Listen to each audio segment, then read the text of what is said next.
ನಮಸ್ಕಾರ. ಅವನಿ designs and ಕ್ರಿಯೇಷನ್ಸ್ಗೆ ಸ್ವಾಗತ. ನಿಮಗೆ ಆರ್ಚ್ ಹೇಗೆ ಹಾಕೋದು ಅಂತ ತೋರಿಸಿದ್ದೆ. ಈ ಆರ್ಚ್ಗೆ ಮಣಿಯನ್ನು ಎಲ್ಲಿಂದ ಸ್ಟಾರ್ಟ್ ಮಾಡಬೇಕು, ಎಷ್ಟು ಮಣಿಯನ್ನು ಹಾಕಬೇಕು ಅಂತ ಆರ್ಚ್ಗೆ ಅಂತ ನಿಮಗೆ ತೋರಿಸ್ಕೊಡ್ತೀನಿ. ಫಸ್ಟು ನಾವು ಎಲ್ಲಿಂದ ಅಂದರೆ ನಾವು ನಾರ್ಮಲ್ ಸಣ್ಣ ಬೀಡ್ಸನ್ನು ತೊಗೊಂಡಿದ್ದೀನಿ. ನಾವು ಎಲ್ಲಿಂದ ಕುಚ್ಚನ್ನು ಸ್ಟಾರ್ಟ್ ಮಾಡಿರ್ತೀವೋ ಅದೇ ಪಾಯಿಂಟ್ಗೆ ಸ್ಟಾರ್ಟ್ ಮಾಡಿ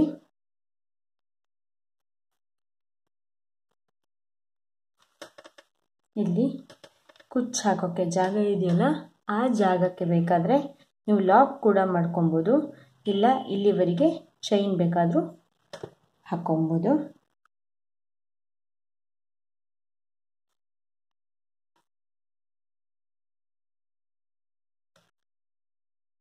ನಾನಿಲ್ಲಿ 3 ಲಾಕನ್ನು ಹಾಕ್ಕೊಂಡಿದ್ದೀನಿ. ಇಲ್ಲಿ ಆರ್ಚ್ ಸ್ಟಾರ್ಟ್ ಮಾಡೋಕ್ಕಿಂತ ಮುಂಚೆ ಒಂದು ಲಾಕನ್ನು ಹಾಕಿರ್ತೀವಲ್ಲ, ಆ ಲಾಕಿಂದನೇ ಬೀಡ್ಸನ್ನು ಹಾಕೋಕ್ಕೆ ಸ್ಟಾರ್ಟ್ ಮಾಡಬೇಕು. ಪ್ರತಿ ಆರ್ಚಿಗೂ ಅಲ್ಲ, ಪ್ರತಿ ಕಂಬಕ್ಕೂ ಕೂಡ ಮಣಿಯನ್ನು ಹಾಕಕ್ಕೆ ಹೋಗಬೇಡಿ. ಮಣಿ ಎಷ್ಟು ದೊಡ್ಡಕ್ಕಿದೆ ಎಷ್ಟು ಸಣ್ಣಕ್ಕಿದೆ ಅಂತ ನೋಡಿಕೊಂಡು ಪ್ರತಿ ಕಂಬಕ್ಕೆ ಬೇಕಾಗತ್ತಾ ಅಂತ ನೋಡ್ಕೊಳ್ಳಿ. ನಾನು ಇಲ್ಲಿ ಒಂದು ಕಂಬವನ್ನು ಸ್ಕಿಪ್ ಮಾಡ್ತಿದ್ದೀನಿ ನೋಡಿ. ಈಗ ಈ ಬೀಡ್ಸನ್ನು ಹಿಡ್ಕೊಂಡ್ರೆ ಇಲ್ಲಿವರೆಗೆ ಬರುತ್ತೆ. ಈಗ ಇಲ್ಲಿಗೆ ಹಾಕಿದ್ರೆ ನಿಮ್ಮ ಆರ್ಚ್ ಕೂಡ ಹೀಗೆ ಮಡ್ಕೊಳ್ಳೋ ಸಾಧ್ಯತೆ ಇರುತ್ತೆ. ಅದಕ್ಕಾಗಿ ಎಲ್ಲಿವರೆಗೆ ಬರುತ್ತೆ ಅಂತ ನೋಡ್ಕೊಳ್ಳಿ, ಅಲ್ಲಿಗೆ ಲಾಕನ್ನು ಮಾಡಿ.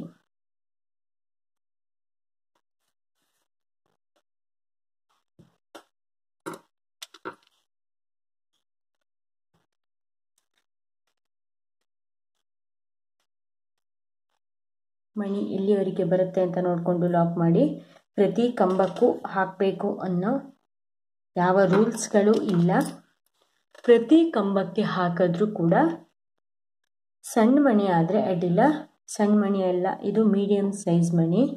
ಇಲ್ಲಿ ನೋಡಿ, ಈಗ ಇಲ್ಲಿ 3 ಮಣಿ ಒಂದು ಬಿಟ್ಟು ಹಾಕಿದೆ. ಈಗ ಈ ಗ್ಯಾಪು ನೆಕ್ಸ್ಟ್ ಕಂಬದ ಗ್ಯಾಪಲ್ಲೇ ಬರ್ತಾ ಇದೆ, ಕಾಣಿಸ್ತಾ ಇದೆಯಾ? ನೆಕ್ಸ್ಟ್ ಕಂಬದ ಗ್ಯಾಪಲ್ಲೇ ಬರ್ತಾ ಇದೆ. ಈಗ ಅದಕ್ಕಾಗಿ ಇಲ್ಲೇ ಲಾಕ್ ಮಾಡಬೇಕು. ನೀವು ಹೇಳಿದ್ರಲ್ಲ ನೋಡ್ಕೊಳ್ಳಿ ಅಂತ ಹೇಳಬೇಡಿ, ಯಾಕೆಂದರೆ ಇಲ್ಲಿ ಮಣಿಯ ಗ್ಯಾಪಿಗೆ ಸರಿಯಾಗಿ ಈ ಬೀಡ್ಸ್ ಬರ್ತಾ ಇದೆ. ಎಲ್ಲ ಮಣಿಯ ಗ್ಯಾಪು ಕೂಡ ಅಲ್ಲಿಗೆ ಬರಬೇಕು ಅಂತ ಏನಿಲ್ಲ. ನೀವು ಫಸ್ಟ್ ಆರ್ಚ್ಗೆ ಎಷ್ಟು ಮಣಿಯನ್ನು ಹಾಕ್ತೀರಾ ಅಂತ ಫಸ್ಟ್ ನೋಡ್ಕೊಳ್ಳಿ. ಪ್ರತಿ ಕಂಬಕ್ಕೂ ಹಾಕ್ತಾ ಹೋದರೆ ಕಂಬ ಮಡ್ಕೊಳ್ಳೋ ಸಾಧ್ಯತೆ ಇರುತ್ತೆ. ಅದಕ್ಕೂ ಕೂಡ ಅದು ಒಂದು ಕಾರಣ ರಿಂಕಲ್ಸ್ ಬರೋದಕ್ಕೆ.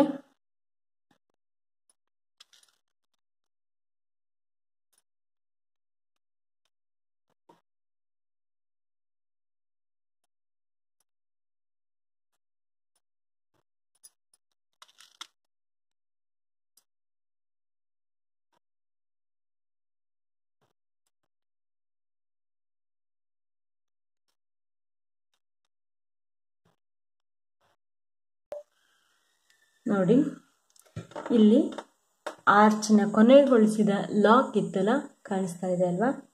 ಆ ಲಾಕಿಗೆ ಲಾಸ್ಟ್ ಮಣಿಯನ್ನು ಲಾಕ್ ಮಾಡಿದ್ದೀನಿ. ನನಗಿಲ್ಲಿ 1 2 3 5 7 8 14 ಕಂಬ ಇದೆ. ಈ ಆರ್ಚಲ್ಲಿ 14 ಕಂಬ ಇದೆ. ನಾನು 2 4 6 8 11 ಮಣಿಯನ್ನು ಹಾಕಿದ್ದೀನಿ. ಇಷ್ಟೇ ಹಾಕಬೇಕು ಅನ್ನೋ ರೂಲ್ಸ್ ಏನೂ ಇಲ್ಲ. ಆರ್ಚ್ ಸ್ಟ್ರೈಟಾಗಿ ಬರೋ ಥರ, ನೀಟಾಗಿ ಬರೋ ಥರ ಸ್ಟಾರ್ಟಿಂಗಿಂದ ಕೊನೆವರೆಗೆ ಹಾಕಿ. ಹಾಗೆ ಒಂದು ಆರ್ಚ್ಗೆ, ನಾನು ಈ ಆರ್ಚ್ಗೆ 11 ಮಣಿಯನ್ನು ಹಾಕಿದ್ದೀನಿ ಅಂದರೆ ನೆಕ್ಸ್ಟ್ ಸೀರೆಯ ಕೊನೆಯ ಆರ್ಚ್ವರೆಗೂ ಕೂಡ 11 ಮಣಿಗಳೇ ಹಾಕ್ತಾ ಹೋಗಬೇಕು. ಆವಾಗ ಒಂದೇ ಥರ ಆರ್ಚ್ ಕಾಣಿಸುತ್ತೆ ಮತ್ತು ನೋಡೋಕ್ಕೂ ಕೂಡ ಚೆನ್ನಾಗಿರುತ್ತೆ. ಬೀಡ್ಸ್ ಹಾಕೋದು ಗೊತ್ತಾಯ್ತಲ್ವ ಫ್ರೆಂಡ್ಸ್? ಬೀಡ್ಸಿನ ಗ್ಯಾಪನ್ನು ನೋಡಿಕೊಂಡು ಲಾಕನ್ನು ಮಾಡಿ. ಪ್ರತಿ ಕಂಬಕ್ಕೂ ಮಣಿಯನ್ನು ಹಾಕಬೇಕು ಅನ್ನೋ ಯಾವುದೇ ರೂಲ್ಸ್ಗಳು ಇಲ್ಲ. ಗೊತ್ತಾಯ್ತಲ್ವ? ಇಷ್ಟ ಆದರೆ ಲೈಕ್ ಮಾಡಿ, ಶೇರ್ ಮಾಡಿ, ಕಾಮೆಂಟ್ ಮಾಡಿ, ಸಬ್ಸ್ಕ್ರೈಬ್ ಆಗೋಕ್ಕೆ ಮರಿಬೇಡಿ. Thank you.